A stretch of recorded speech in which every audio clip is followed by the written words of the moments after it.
Okay, so they don't really give you a word problem here, but this is essentially an angle of elevation, angle of depression situation, and specifically an angle of depression. If you were looking out from horizontal here, and then you wanted to look down here to see this point, you would have an angle of depression because it's dropping.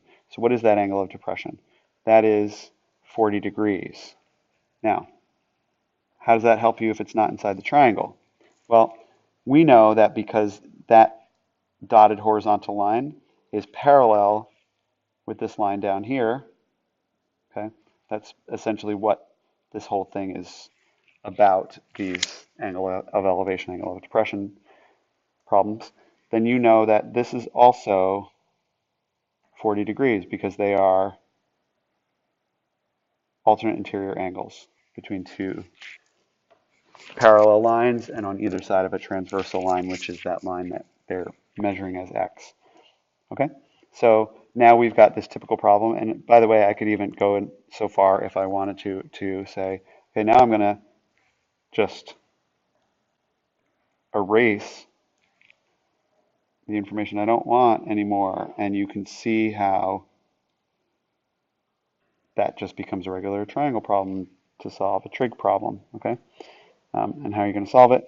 You're going to solve it by saying we're at the 40-degree angle, opposite and hypotenuse means sine. Sine of 40 degrees equals the opposite side, 500, over the hypotenuse, x. And we've got a trick for how to isolate x when it's in the bottom, which is to switch the position of these two. So what do we get as a result?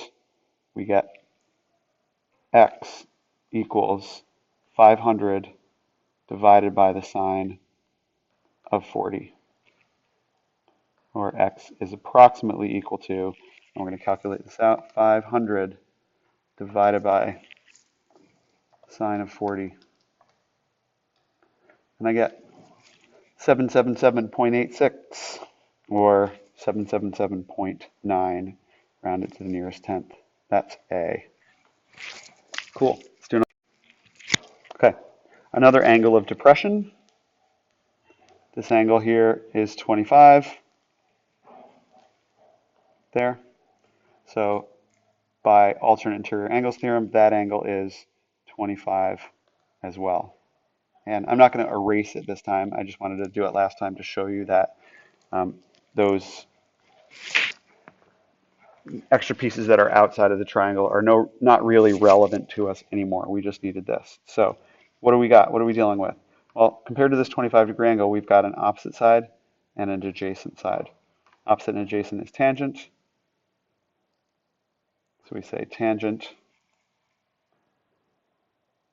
of 25 degrees is equal to the opposite side, x, over the adjacent side, 11. And then what do we need to do here? Well, what we need to do is multiply both sides by 11. And what it'll do is cancel out there, giving you just x is equal to 11 times tangent of 25. And that's something that we can type into our calculator. 11 tan 25, close parentheses. 5.129, it's saying round to the nearest tenth, so 5.129 is 5.1. And the units is yards, so x is approximately equal to 5.1 yards, which is D. One more. Let's do one more. 39. This actually has words attached to it. It's a word problem, and it's saying, to approach the runway, the pilot of a small plane must begin a descent, or angle of depression, right? Starting at a height of 1,983 feet above the ground, and it's a 10-degree descent. To the nearest tenth of a mile, how many miles from the runway is the airplane at the start of this approach? And how far it is at a diagonal, right? That's the hypotenuse of this. Well, alternate interior angle says this is also going to be 10 degrees. And so now we say, from that angle, from this angle, which two sides are we dealing with? Dealing with the opposite side and the hypotenuse. Opposite and hypotenuse is sine.